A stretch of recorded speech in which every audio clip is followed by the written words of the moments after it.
That life is like, it's like a wheel turning around.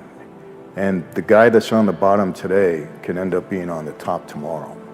And so a guy that you didn't have much respect for, now you better respect him. Got it. So because of that, you always tried to treat people the right way.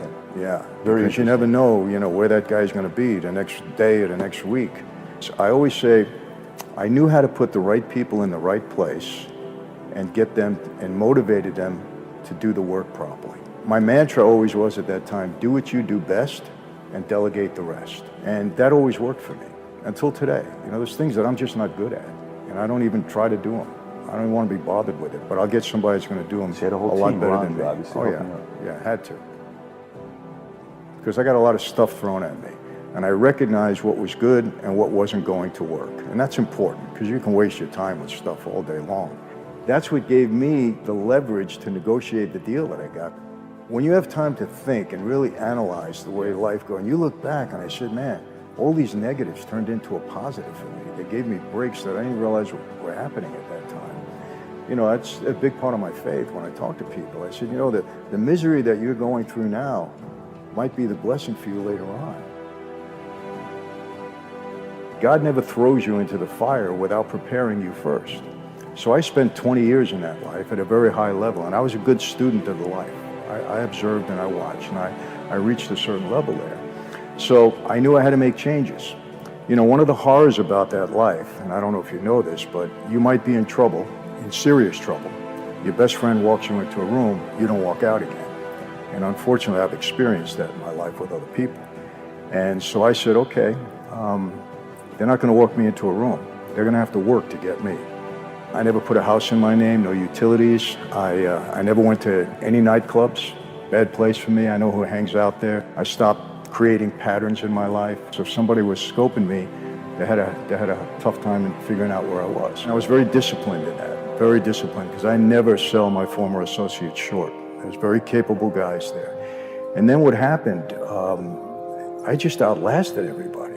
I mean, who went to jail, who got killed? We had a big war in our family in the early 90s. About 13 guys got killed.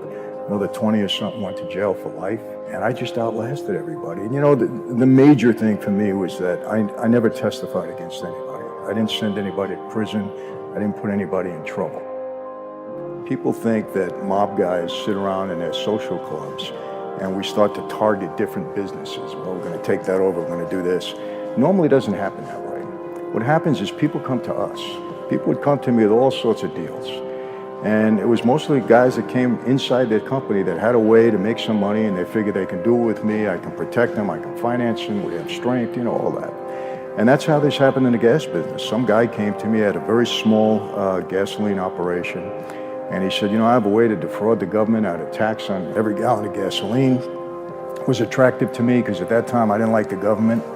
And my targets back then were always bigger companies. So what happened, he had a couple of other wise guys that were kind of trying to extort him in his business, and I was able to solve that for him. And then we went into business together, and I'll tell you how it happened. I put somebody with him because I didn't know him that well, and I said, I'm going to put this fellow with you. We're going to see exactly what you got going on, and we'll try to figure this out. Well, the guy I put with him was a butcher. He was my butcher. Big guy, had a scar across the top of his head. Big Vinny, we called him. So he's coming to every Saturday. He would bring meat to my house, right? So this Saturday he pulls up and he's got this big box on his shoulder. And I said, what are you doing with all that meat? Are we having a party or something? I don't know about it. He says, hey, Chief, it ain't meat. I said, what is it? He said, come on in the kitchen. We go in the kitchen. He puts the box down. He opens it up, $280,000. He said, that's the first week's take in the gas business. And long story short, he really got my attention at that point. I grew that 280 into, at times, almost $8 million a week. Yeah, what happened? I had a couple of things against me. Number one, I was a younger guy. And the older guys tend to resent you. You're young, you're doing all this, you're making all this money. And that comes with the territory. You can't help that. You try to deal with it as best you can. You're not flaming that fire, so to speak. And I think it was Newsday, a publication out in Long Island, had written a story that I was becoming so powerful I was going to break away from the Columbos and start my own family. No truth to it whatsoever. It was like a fairy tale, fiction, made up. But it got into people's heads. So, I mean, I got questioned, you know, they were saying $2 billion, Michael. I said, hey, my answer was, when they write about everybody else, it's a lie. When they're writing about me, all of a sudden it's the truth. I said, come on, man, I'm giving you guys all this money. You don't have to do anything. I'm taking care of everything, you know. I put nobody in trouble. Nobody's on the line here. If anybody goes down, it's going to be me and my crew. But I knew I had to watch myself.